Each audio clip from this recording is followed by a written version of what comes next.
Are you serious right now? So he wants my shit to get stolen. Just like he tried to break in my house and cut my power off.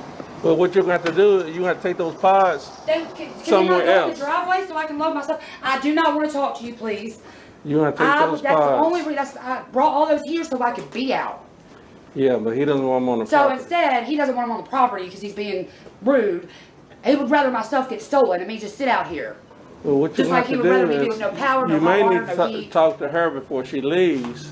Because she can't leave. And have them take the pod somewhere else down the street. Today we're diving into another wild update in the Section 8 world. Because every single week, the rules are changing. The pressure is rising, and families are getting caught in the middle. We're talking new guidelines, new requirements, and a whole lot of people suddenly realizing the system they've depended on for years is shifting right under their feet. All right, let's get into it. Woman loses her Section 8 after they discovered that she has additional people living with her, to be exact, a man.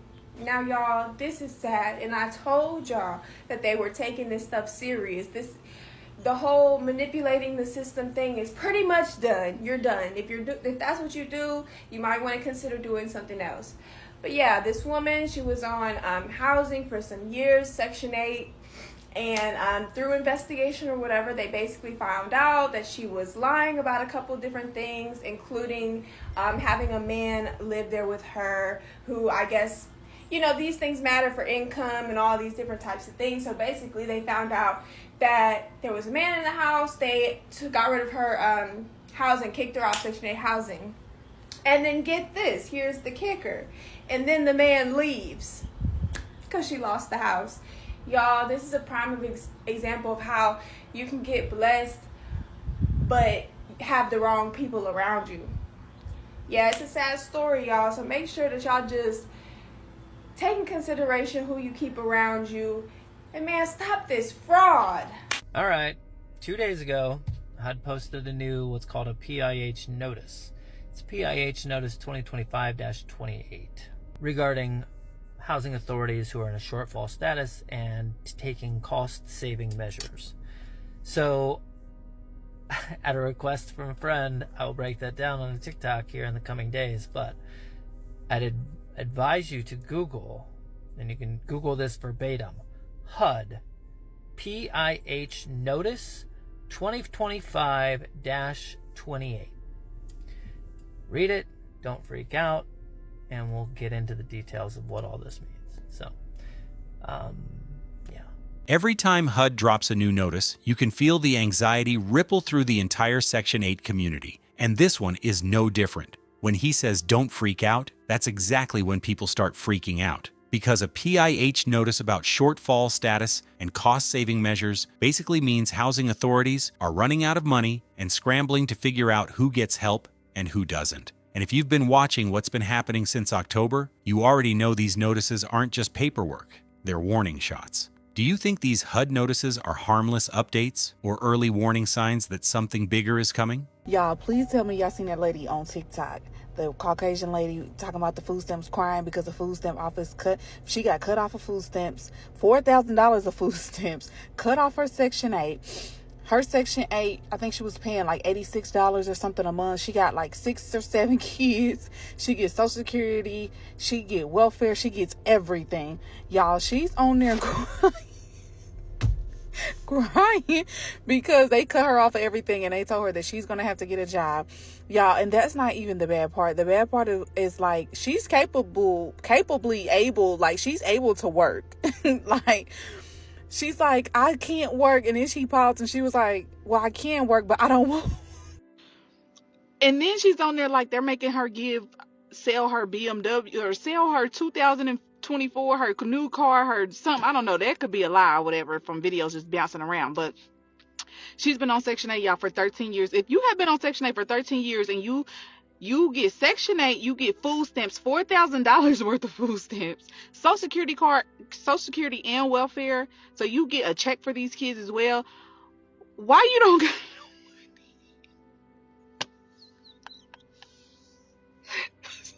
somebody in the comments y'all just have to go watch the video, man. She really on there crying.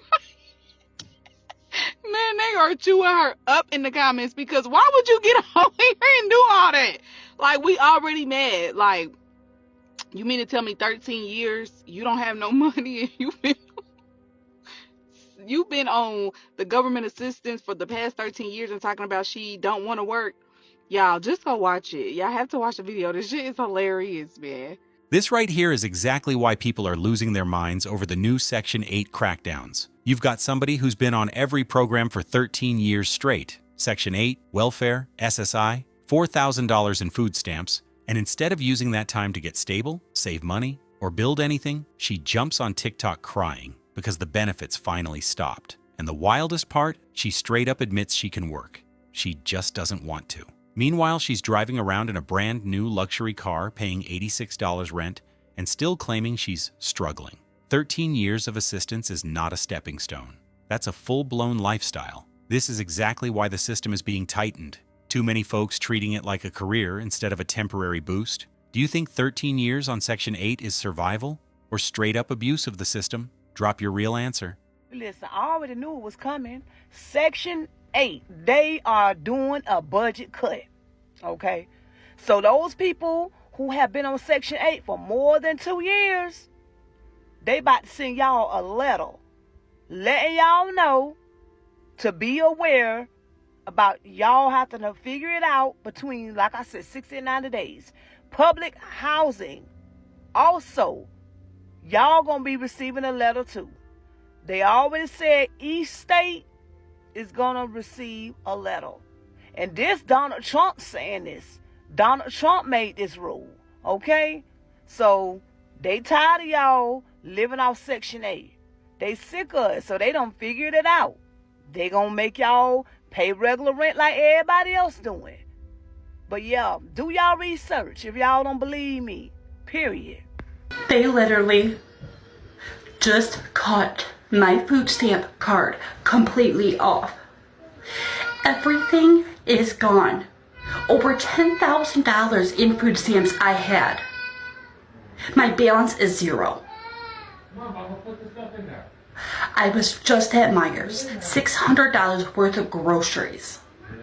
I swipe it, declined. I swipe it 2 more freaking times, declined. I had to leave $600 worth of groceries while there's people behind me snickering. I call my DHS caseworker. Everything is gone.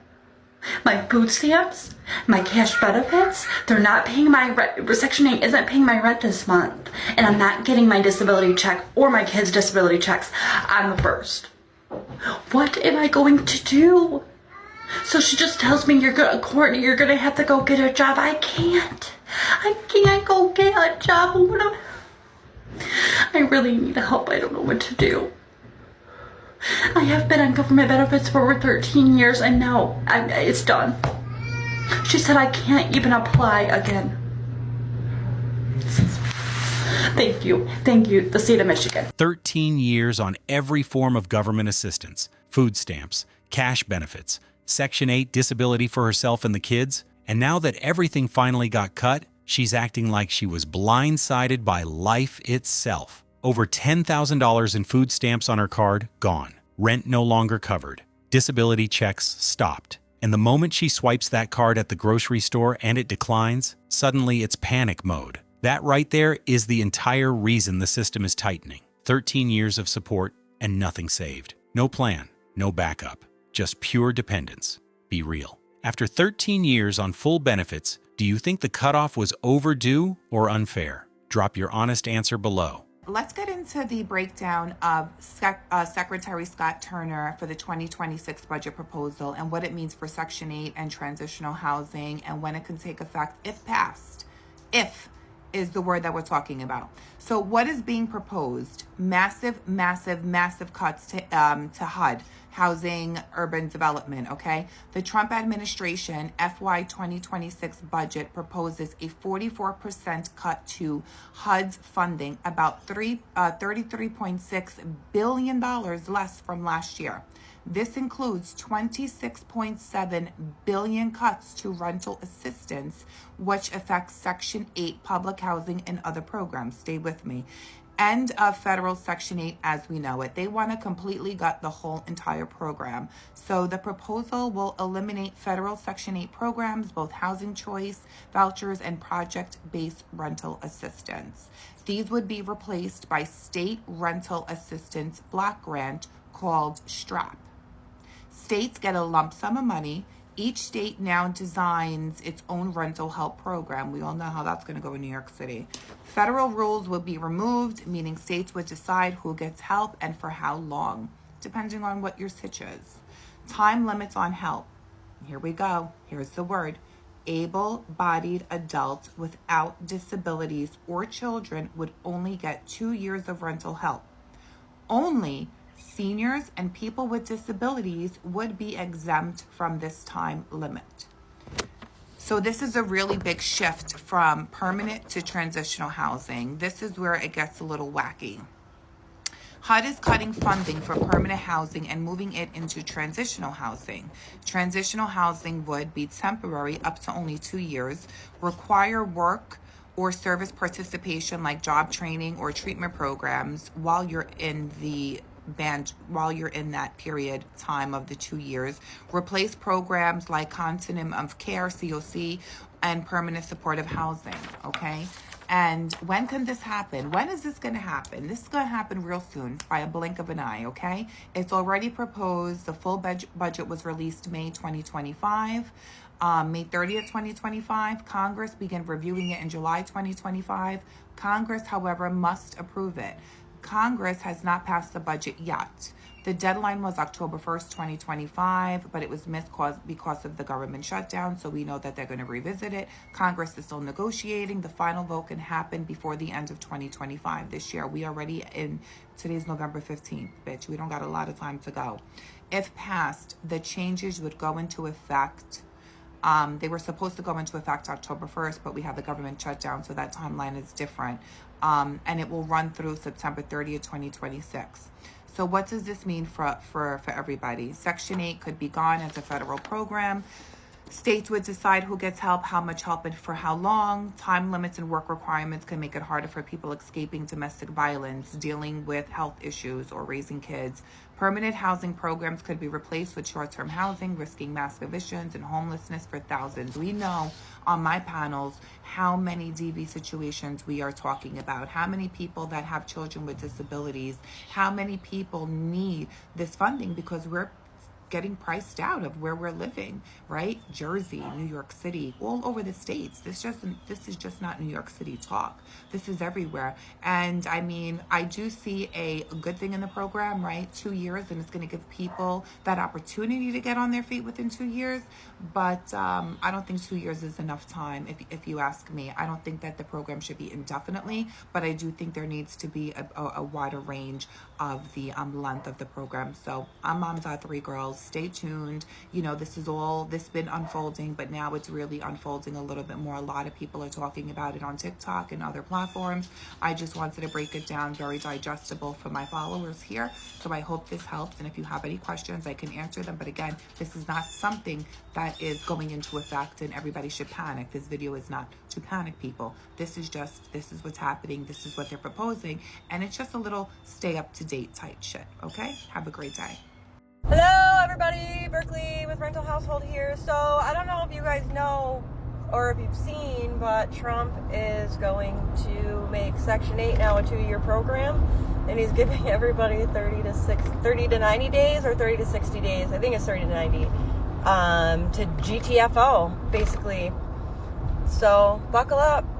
This right here is the kind of update that sends a shockwave through every family depending on Section 8. Because if what she's saying checks out, we're talking about the biggest shakeup to housing assistance in decades. A 2-year cap and then a 30 to 90-day countdown to get out. People aren't talking about numbers. They're talking about actual households, parents, kids, seniors, people already barely keeping the lights on. What do you think? If Section 8 really becomes a 2-year program, who do you think gets hit the hardest? Families, seniors, or single parents? Drop your answer below.